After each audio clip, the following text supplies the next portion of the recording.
ఒక విచిత్రమైనటువంటి పరిస్థితి ఏంటంటే, అనవసరమైనటువంటి దుష్ప్రచారం చేస్తున్నారు ప్రభుత్వం మీద, తప్పుడు ప్రచారాలు చేస్తున్నారు అని ఒక పక్కన బాబు గారే చెప్తారు.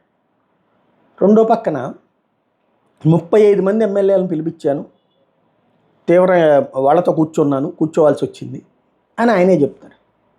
ఎవరైనా సరే ఒకసారి చెప్తాను, రెండోసారి చెప్తాను, మూడోసారి ఊరుకోను, కఠినంగా వ్యవహరిస్తాను. 15 నెలలు అయిపోయింది. ఒకసారి పిలిచారు. ఎవరన్నా ఏ ఎమ్మెల్యే అయినా ఇసుక తినడం మానేశాడా? మద్యం తినడం మానేశాడా? మైనింగ్ తినడం మానేశాడా? రియల్ ఎస్టేట్ వాళ్ళని ఏడిపించడం మానేశాడా?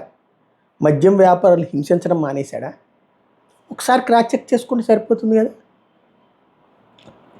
ఓ రకంగా చిన్న సైజు చక్రవర్తులుగా నియోజకవర్గాలు పోలీసు, రెవెన్యూ, మున్సిపల్ మొత్తం తమ చెప్పు చేతలో పెట్టుకుని ఒక రకంగా చిన్న సైజు దందా నడుపుతున్నారు నియోజకవర్గాలు.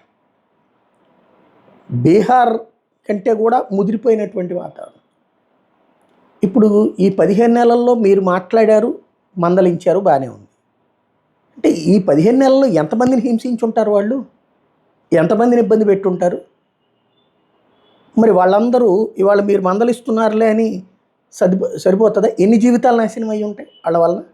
ఇప్పుడు మళ్ళీ ఇంకోసారి మందలిస్తారు. ఇప్పుడు మందలించారు, మళ్ళీ 15 నెలలు పడుతుంది ఇంకోసారి పిలవడానికి వాళ్ళని.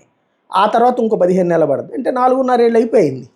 ఇంకేముంది? ఇంకా ఆ తర్వాత ఎలక్షన్స్ వచ్చేస్తాయి. ఇంకప్పుడు మందలించి ఉపయోగం ఏముంది? టికెట్లు అయితే డబ్బులు ఉన్నాయి కదా వాళ్ళ దగ్గర, వాళ్ళకంటే మిగతా వాళ్ళ దగ్గర డబ్బులు తక్కువే ఉంటాయి కదా. వాళ్ళు ఇట్ట సంపాదిస్తేనే కదా ఒక్కొక్కడు 100 కోట్లు 200 కోట్లు సంపాదించేది. ఇదే కదా వాళ్ళు కోరుకుంటున్నటువంటిది.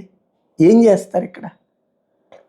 35 మందిని నేనే పిలిచానని మనమే చెప్పి, మొన్న ఒక 6గురిని పిలిపించి మాట్లాడామని ఒక పక్కన చెప్తా, మన వాళ్లే తప్పు చేస్తున్నాను మనమే చెప్తా, అబ్బెబ్బే ఏమీ లేదని చెప్పి మనమే చెప్తా, మన పత్రికల్లోనే రాస్తా, మన టీవీల్లో డిబేట్లలోనే వస్తా, అబ్బెబ్బే మళ్ళీ ఏం లేదు అదంతా అనవసర దుష్ప్రచారం చేస్తున్నారంటే ఏంటి అసలు? ఇది పబ్లిక్ని కన్ఫ్యూజ్ చేస్తున్నారా లేకపోతే మనం కన్ఫ్యూజ్ అవుతున్నామా?